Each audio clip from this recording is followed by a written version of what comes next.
episode, Rosas Risky Rotation. I'm excited for this one. What's good, Miss Kali Uchis? Hi, Rosa. Nice to meet you. How you doing on this Friday? It's hot in Denver today. Where you at? I'm in LA. I'm not sure if it's hot yet. I haven't walked outside yet. I've been doing interviews all day, but this is my last one of the day, so I'll find out right after this. Hey, the best for last. Look at that. So the first time I seen you, I remember you was here in Denver. It was at the Fillmore with Georgia Smith. When I say you, game over.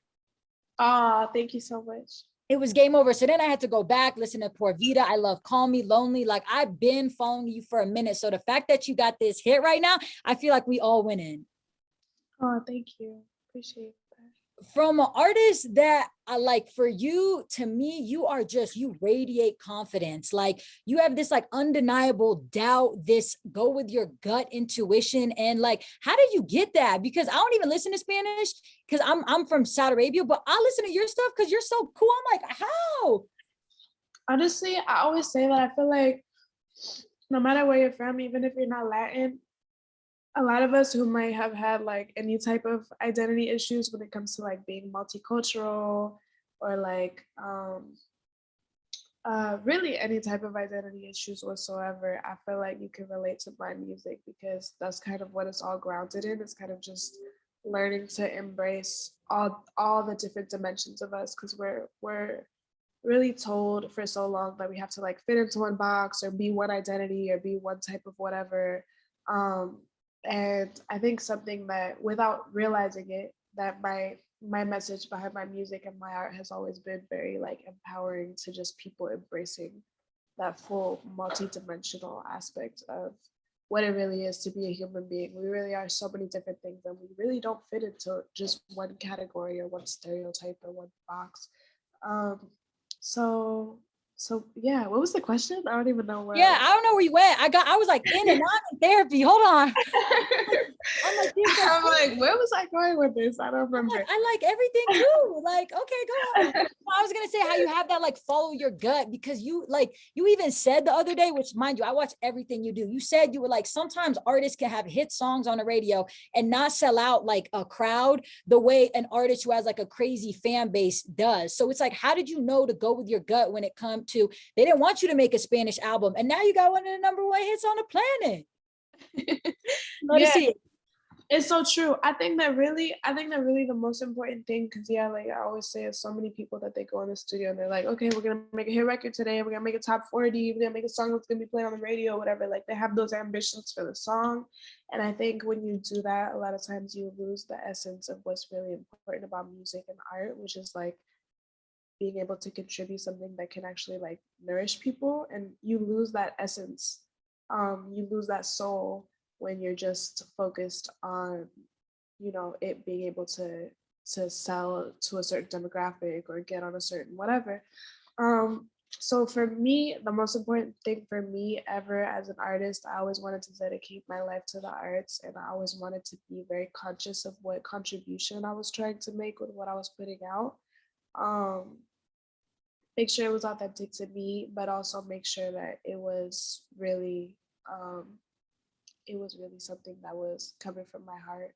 And so I think that's the most important thing, is if it connects with people, if it's genuine and it connects with people in that way, and it's got some type of raw energy to it, it might could just get on the radio or end up being a top 40 song just by itself because it connected with people in that way. So, and the organic growth too, like TikTok, everything. I know you sitting back like, I told y'all, I was it. Yeah, you know, I always say that, like, I feel like my fans and the people who support me really been waiting for this moment more than I have, for real, because I'm really just blessed and grateful to be able to have a life where like I said, I can dedicate myself to what I love to do.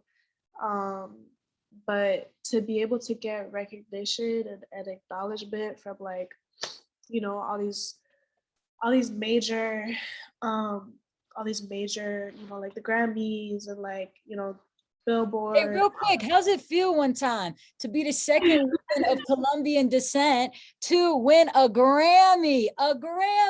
It's such an honor. Yeah, it's such an honor. And I'm so proud. I mean, this year really changed my life in ways that I never imagined that one year could.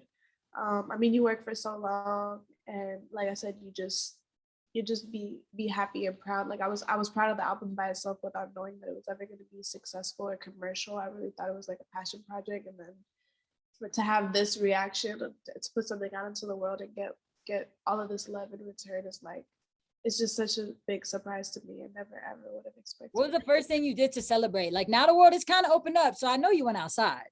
We actually haven't celebrated yet. It's crazy, but we have not celebrated because when I received the news, I was working, I was on set.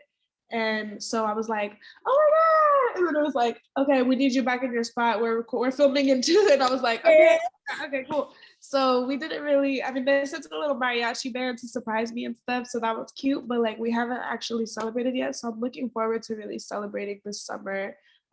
Summer is like my season to thrive. So I'm dropping stuff, but I'm also like celebrating, you know, I got a birthday coming up. So yeah, I'm looking forward to just kind of living my best life this summer while also dropping things that I've been working on. I'm dropping my first eyewear collection. I'm dropping. Oh, I know, I've seen that. Yes, I'm dropping my first denim collection, all Colombian denim, and also dropping a few little surprises, music. Yeah, you ain't stopped. I know. So yeah, it's gonna be a really fun. And then I'm also hosting and nominated and performing at the MTV Live Awards. Go dumb. Crazy. That's gonna be a crazy day because it's gonna be so much work. But I'm so excited for that. Yeah. Speaking of hot girl summer and it just being summer, I want to know first off, you a Cancer, so I know it's Cancer season. Yes. Being a Cancer. 21st, but yes. Is it the 21st? It's Gemini season right now. Okay, then about to be Cancer, so it's about to be your birthday. You got one of the hottest songs in the whole planet right now, it being summertime. I want to know, what are your 3 tips to have a hot girl summer? Like, what are the 3 necessities, whether it's attitude, accessories, what do we need? I would say definitely having genuine love around you, having real people around you, because shit can go left really fast if not. Quick. Very quick. I would say necessities like items, probably for sure some body oil. Because I've been in that shea butter stuff lately. Game over. Shea butter is good too. But I do body oil most of the time because I'm trying to catch a little bit of sun as well. Got it. Okay, let me switch over. And yes, sunglasses, maybe a visor, maybe some sexy little hat, a little bucket hat. You know, keep our skin from aging. We don't want to get too much sun damage on the face. Period. I go to Aruba next week. Game over. I'm about to come back tan. Very tan. But make sure you take care of your skin because that sun damage on the face is different. You know what I do? Like when I tan, I just put like something on my face. Like I never let the sun touch my face. That's doing too much. Right. Yeah, me too. I always have like a little visor on, sunglasses, some sunscreen, but my body can catch all that sun because yes. Please, like tan me. And real quick before we go, I want to say shout out to you for putting me on Omar Apollo. Like that was you, that artist that you had. That's hard. Oh yeah, he's amazing. Hard. And also I seen you at Camp Flog, you with Tyler Creator, Snoop, all the artists that you work with. Like I said, big fan, sis. I feel like this is a win for us all with Telepatia being like literally #1 everywhere. I can't wait for you to come back. I know you had a tour and then COVID hit and I'm like, oh. I know, yeah. I'm gonna be touring pretty much all of 2022, but yeah, the rest of this year, I'm really just focusing on other music stuff, but not touring this year for sure.